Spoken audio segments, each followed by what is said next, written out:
soalan nombor 10. Dua surihan pada skrin OSK. Okey, boleh disambung pada output sebuah penjana arus ulang alik yang berbeza frekuensi. Frekuensi ni dia merujuk pada bilangan getaran. Kalau gambar 10.1, bilangan gelombang dia banyak, maka frekuensinya tinggi. Kalau yang ni bilangan ayunan lengkap dia sikit je, bilangan gelombang dia sikit je, so frekuensi dia rendah. Tapi kalau awak tengok amplitude dia adalah sama lah, sebab yang ni satu kotak. Okey, gambar 10.1 satu kotak je amplitude dia ni, yang ni pun satu kotak je. Jadi amplitude dia sama, frekuensi dia berbeza. Apakah dia maksud dengan frekuensi?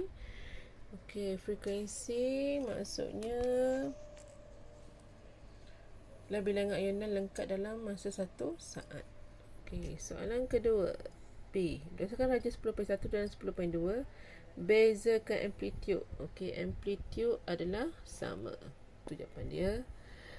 Bilangan ayunan lengkap. Bilangan ayunan lengkap, yang ni bilangan ayunan lengkap dia lagi banyak berbanding dengan bilangan ayunan lengkap. Bilangan ayunan lengkap ni saya kata satu telur. Ni setengah telur, ni setengah telur, ni satu. Ini dua, ini tiga. Ni tiga ayunan. Okey, ayunan lengkap dia tiga ayunan. Yang ni satu setengah saja. Sampai sini satu. Lepas tu ni separuh je gelombang dia. Dia satu setengah ayunan. So amplitude bilangan ayunan lengkap 10.1 lagi banyak berbanding dengan 10.2. Dan yang ketiga, maklumat dia nak apa? Tempoh bagi surihan. Tempoh dia. Okey, tempoh dia merujuk ni, masa ni. Yang ni tempoh dia pendek. Tempoh ialah masa membuat satu ayunan lengkap. So satu ayunan lengkap gambar ni dua kotak je. Kalau yang ni satu ayunan lengkap dia 4 kotak. So tempoh 10.2 adalah lebih besar berbanding dengan 10.1. Okey, so jawapan dia bilangan ayunan lengkap raja 10.1 lebih banyak berbanding dengan raja 10.2. Amplitude dia sama. Tempoh 10.1 lebih rendah berbanding 10.2. Okey, seterusnya, hubung kaitkan bilangan ayunan lengkap dengan tempoh untuk membuat satu kesimpulan berkaitan hubungan antara tempoh dengan frekuensi. Okey, semakin besar tempoh, semakin kecil frekuensi, semakin sedikit frekuensi dia lah. Okey, kaitan dia. Okey, tempoh 10.1 rendah, bukan yang tu. Bilangan ayunan lengkap bertambah, tempoh berkurang. Tempoh bertambah, frekuensi berkurang.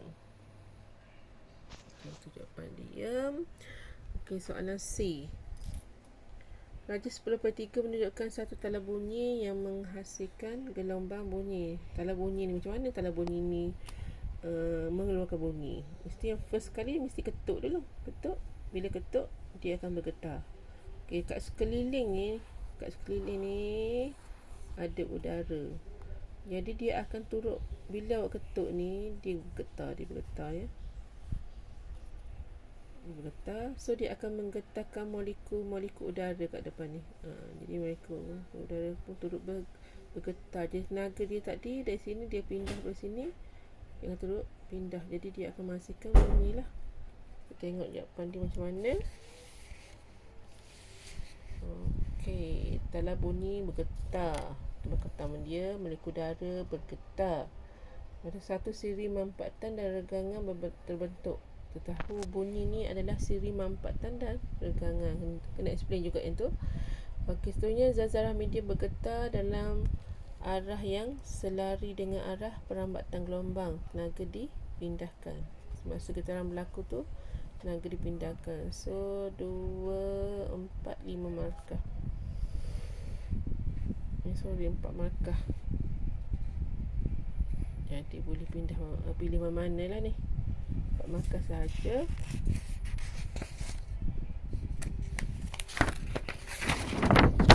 Okay, yang ni saya dah bincang dalam kelas, tapi malangnya pelajar tak boleh nak jawab juga soalan ni. Okey, Raja menunjukkan sebuah sistem radar di sebuah lapangan terbang. Isyarat dihantar dari sistem radar untuk menentukan kedudukan kapal terbang. Radar untuk menentukan kedudukan kapal terbang.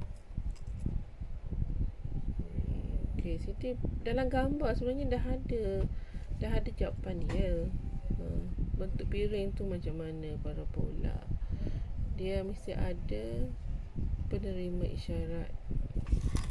Okey, cadangkan dan terangkan bagaimana untuk menambah baik sistem radar itu supaya ia dapat berfungsi dengan berkesan dan cekap berdasarkan ciri-ciri gelombang.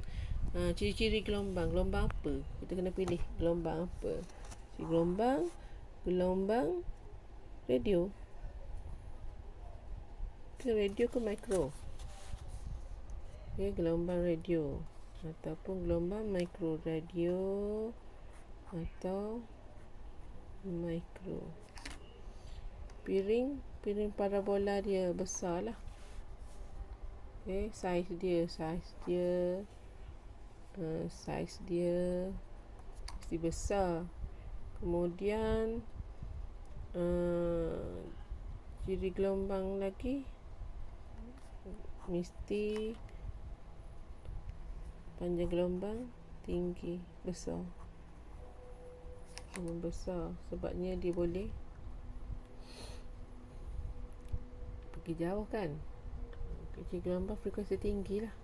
Ciri gelombang dia kena frekuensi tinggi juga. Frekuensi tinggi. Okey, menembusi. Kalau ni menembusi, kuasa penembusan tinggi, menembusi. Okey, apa lagi ya? Ciri parabola. Kat mana kita nak letak piring parabola ni? Letak tempat yang tinggi. Kedudukan dia. Kedudukan tempat tinggi. Kedudukan tinggi. Okey, tinggi. Sebab apa tinggi? Sebabnya tiada halangan lah. Okey, seterusnya dia mesti soalan ni 10 markah, maka pengubahsuaiannya mesti ada 5 lah. Satu lagi ialah kedudukan penerima. Dia dah terangkan tu.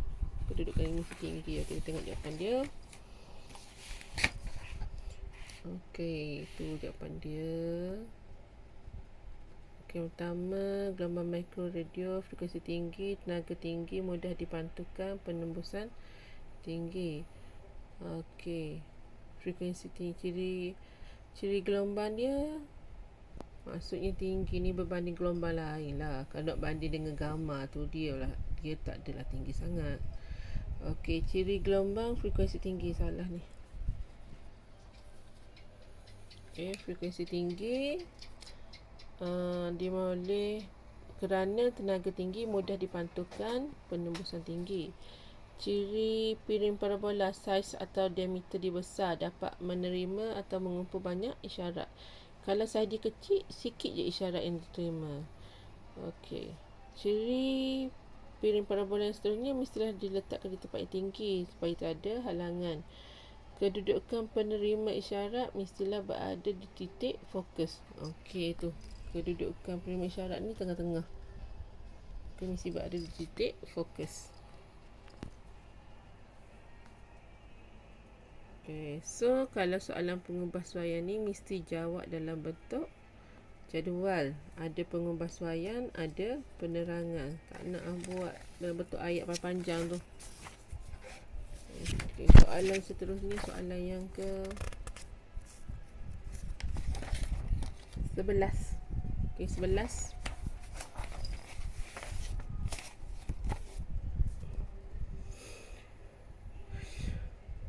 Jadual di bawah. Okay, menunjukkan seorang ahli payung terjun turun menggunakan payung terjun. Tali yang digunakan dalam membina payung terjun adalah sangat penting untuk menjamin keselamatan penerjun. Jadual di bawah menunjukkan berapa jenis tali dan ciri-cirinya. Okey, kalau soalan ni awak kena pilih. Sebelum awak pilih, Awak kena jawab dalam bentuk jadual juga, iaitu ada ciri pemilihan dia, pilihan. Okey, biasa jawab dalam bentuk jadual. Ramai yang tak jawab dalam bentuk jadual ni. Masih ada lagi yang tak jawab dalam bentuk jadual. Pilihan sini. Pilihan. Ciri dia apa? Ataupun sebab. Sebab. Okey, yang pertama, jenis. Awak kena explain mengikut jadual ni. Yang pertama, jenis dia. Yang kedua, kena explain dari segi ketumpatan dia. Yang ketiga, kena explain daya sentakan dia. Yang keempat, diameter. Okey. Jadi jenis yang pertama, dynamic. Tulis dynamic. Satu, dynamic. Dynamic ni boleh ubah lah. Statik ni tak bergerak kan. Dynamic ni boleh berubah-ubah. Itu maksudnya. So ciri dia dynamic. Kerana apa dynamic? Okey. Dynamic sebabnya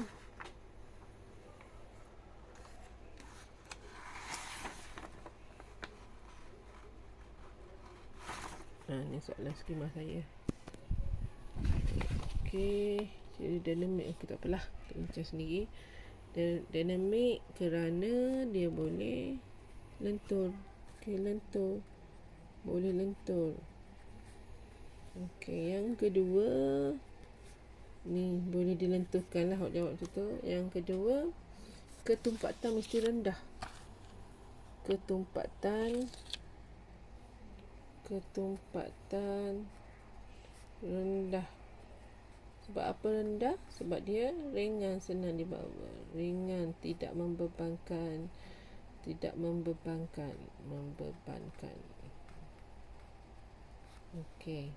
Yang ketiga, okey, daya sentakan. Daya sentakan tinggi. Kenapa perlu daya sentakan tinggi? Supaya tidak mudah tersentak. Tidak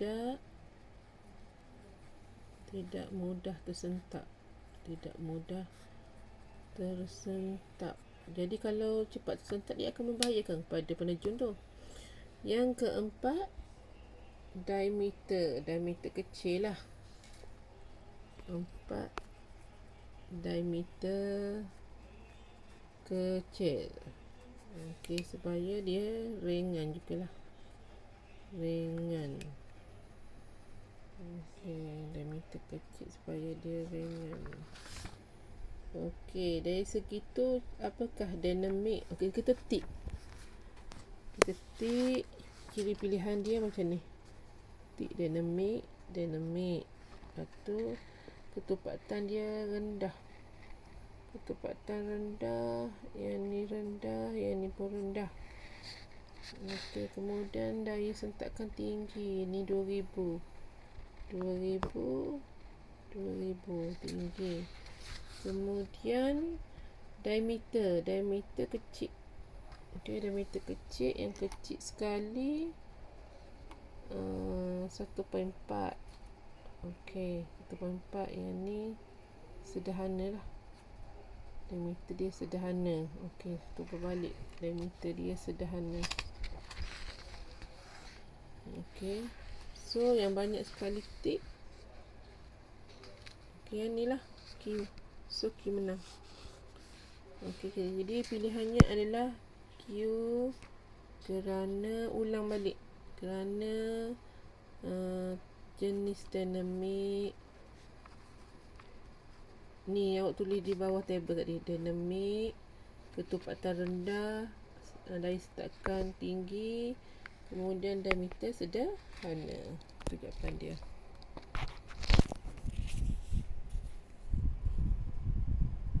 Saya jawab awal sangat. Okey, A. Apakah maksud daya? Daya ialah tindakan yang dikenakan kepada sesuatu objek yang boleh menyebabkan objek tersebut berubah bentuk, saiz dan sebagainya. Kalau bergerak dia boleh diberhentikan gerakan dia. Kalau berhenti dia boleh menyebabkan objek tersebut bergerak. Daya merujuk kepada tindakan objek yang boleh mengubah saiz atau bentuk objek tersebut. Okey. Simak ni.